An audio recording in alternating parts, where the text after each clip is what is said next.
Chicken అమ్ముకురమ్మని పంపిస్తే మరిది గారు మళ్ళీ వెనక్కి తెచ్చారెందుకో. కంచాల టైంకి మాత్రం టెన్షన్గా వచ్చి కూర్చుంటాడు. అడగరేంటి బావగారు? అడుగుతా.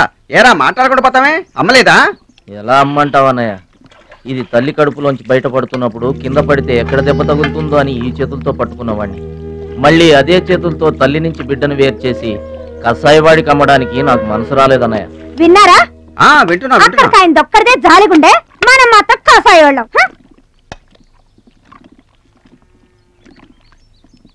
బాబాయ్ మొదటి ముద్ద నాకు. నీకు పెట్టాకే నేను తింటానమ్మా. వాసన చంపేస్తాను. అయినా నీకు పెట్టింది తినకుండా అందరి కంచాల మీద ఎగబడతావే ఎందుకు దాన్ని తిడతావు? అన్నం నిజంగానే వాసన వస్తుంది. ముప్పొద్దులో 3 గంగాళాలు వేడన్నాలు వండి మార్చడానికి ఇక్కడ ఎవరు తిరిగ్గా లేరు. అయినా మిగిలిపోయిన అన్నం బయట పారేసుకుంటారా ఏంటి? ఎవరింట తింటలేదు? అలాంటప్పుడు అన్నం మాకు కూడా పెట్టచ్చు కదా. అక్కడికేమో మీ తమ్ముడి మీద మీ ప్రేమ ఉన్నట్టు మాకేమో లేనట్ట. ఉన్నదేదో పెట్టాం, దిగితే ముద్దు మింగమనండి, లేకపోతే వెళ్ళి చేయి కడుక్కోమనండి. ఎందుకేమన్నా తాడిపోసుకుంటావు? నేను ఇద్దరం చేసే పని వాడు కూడా చేస్తాడు. మన నలుగురిని తినే తిండి ఒక్కడే తింటాడు. పొగరికిన పోతురానికి పాడెక్కువ, పాలిచ్చే గేదెలు ఎక్కువ అన్నట్లు తోల బిడ్డకేం తక్కువ లేదు.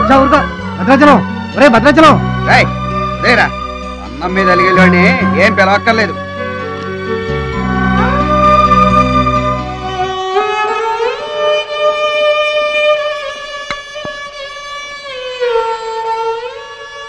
రే రాముడు లక్ష్మణుడు, తేనండి, కొమ్మండి, పచ్చిగడ్డి ఎండిగడ్డి కలిపి కొట్టండి. అయ్యో మన భద్రాచలం తినలేదు పాపం, పలకరేద్దామని లేదు. ప్రేమ ఉండాలరా, ప్రేమ.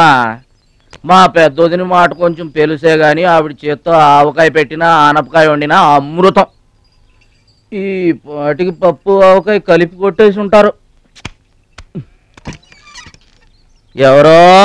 నేనే. ఏంటి? అన్నం కలుపుకొచ్చాను. ఆవకాయ కూడా కలిపావా? ఓ, నెయ్యి కూడా కలిపాను. నేనే పెడతా.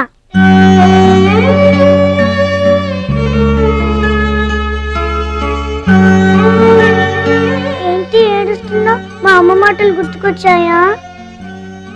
మా అమ్మ గుర్తుకొచ్చింది. క్రితం జన్మలో నువ్వు మా అమ్మవై ఉంటావు. నాకు తల్లి ప్రేమ తెలియకపోయినా నీలో మా అమ్మను చూసుకుంటున్నాను. అయితే తిను.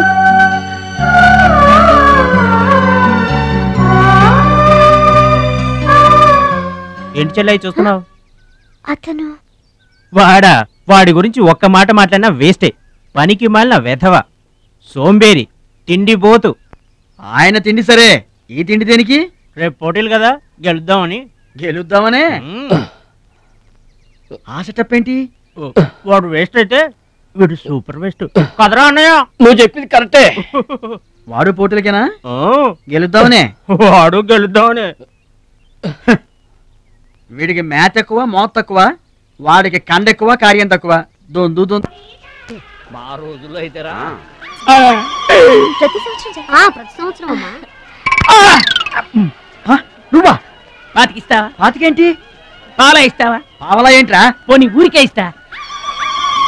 ఏంట్రా నువ్వు ఉంది అంటే? అదేగా, అదే. నిన్ను చంపేస్తాను. ఇసుక బత్తాలు ఎత్తుతుంటే ఆడోళ్ళు ఇరగబడి చూసేవాళ్ళు. పిచ్చాయి బావా, పిచ్చాయి ఎడు. ప్రతి సంవత్సరం లాగానే ఈ సంవత్సరం కూడా జరగబోయే శ్రీరామనవమి పోటీలను మన ఊరి సర్పంచ్ గారు ప్రారంభిస్తారు.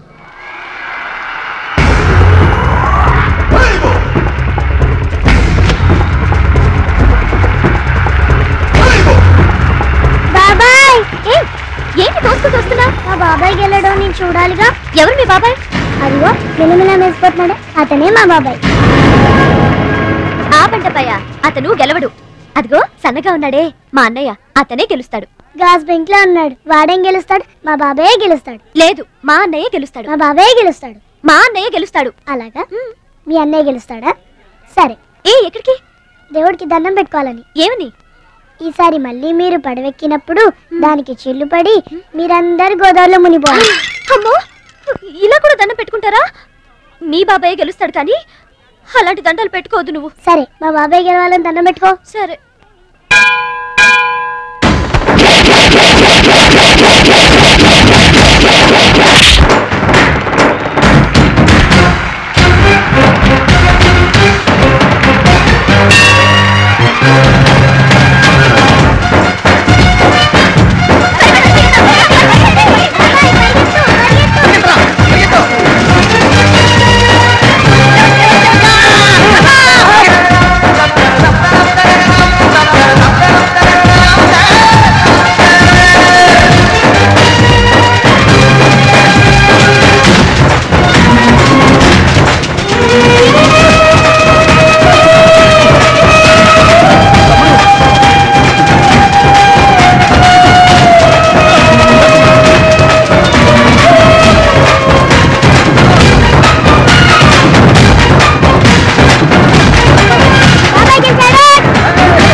ఏంటి ఇప్పుడు ఆడి గుండె జబ్బొస్తే నేను డబ్బులు ఇయ్యాలా?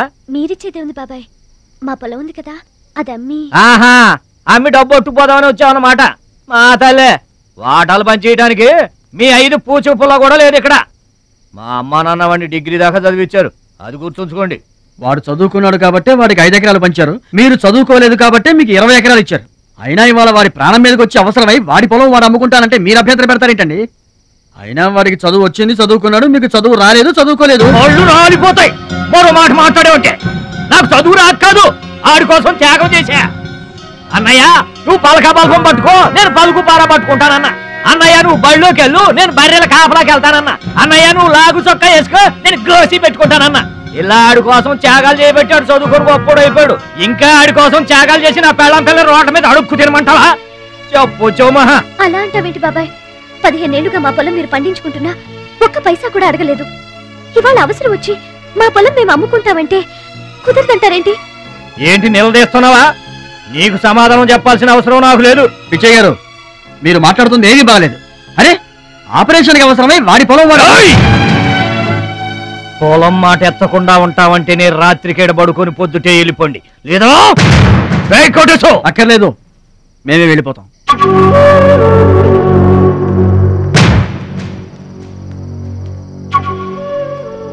మీరేం బాధపడకండి, ఊరేం గొడ్డుపోలేదు. అమ్మా మహాలక్ష్మి, మీ నాన్నకి మీ బాబాయికి రాముడికి రావణాసురుడుకున్నంత తేడా ఉందమ్మా. చట్ట ప్రకారం ఈ పొలం మీదే, దాన్ని మీరు ఎప్పుడైనా ఎవరికైనా అమ్ముకోవచ్చు. కావాలంటే మేము కూడా సాయంగా ఉంటాం. ఏంటి మీరు పంచాయతీ ఎట్టగానే పంచాయతీ అడిచిపోయి పరిగెత్తుకుంటా వచ్చి మీ కాళ్ళ కడబడతాం అనుకుంటున్నారా?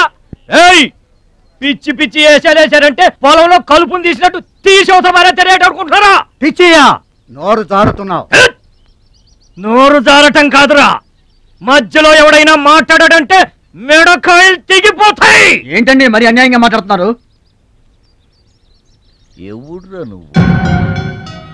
ఎవడ్రా నువ్వు? ఇది మాకు సంబంధించిన విషయం, మధ్యలో మాట్లాడటానికి ఎవడివిరా నువ్వు? బాబాయ్, మీరు మర్యాద లేకుండా మాట్లాడుతున్నారు.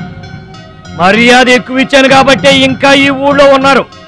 మళ్ళీ మర్యాదగా చెబుతున్నాను, గోదావరి దాటి అవతలకి వెళ్ళిపోండి, లేకపోతే గోదట్టు కలిపేస్తా. పిచ్చయ్య గారు, మేము ఊరొచ్చింది పొలం అమ్మి డబ్బు తీసుకెళ్ళడానికి, ఆ పని కాకుండా కదలం.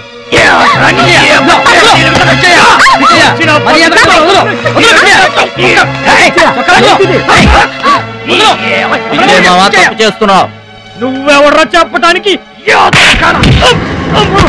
మనిషిని రా పశువా. నాన్న మీరే చేసుకుంటావరా?